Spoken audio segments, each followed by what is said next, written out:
حضرت واصف علی واصف रहमतुल्लाह अलैह फरमाते हैं कि शुक्र करो नेमत महफूज हो जाएगी, दस्तरख्वान को शादा कर दो रिज्क बढ़ जाएगा, सजदा करो तकर्रुब मिलेगा, इज्जत करो इज्जत मिलेगी, सदका दो बला टल जाएगी, तौबा करो गुनाह माफ हो जाएगा।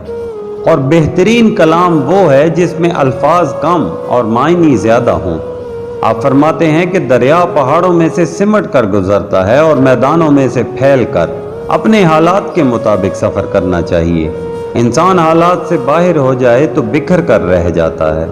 सफ़र शर्त है, अंदाज़े सफ़र हालात मुसाफिर की निस्बत से है।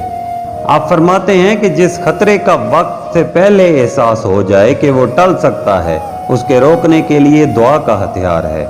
अल्लाह ताला उन खतरात से बचाए जिनके करीब आने का हमें एहसास तक नहीं, और जिन पर अल्लाह का रहम होता है उसे वो अपने दर का साइल बना देता है। जो अल्लाह के रहम से महरूम हो वो दुनिया वालों के दरवाज़ों पर दस्ते सवाल दराज करता है।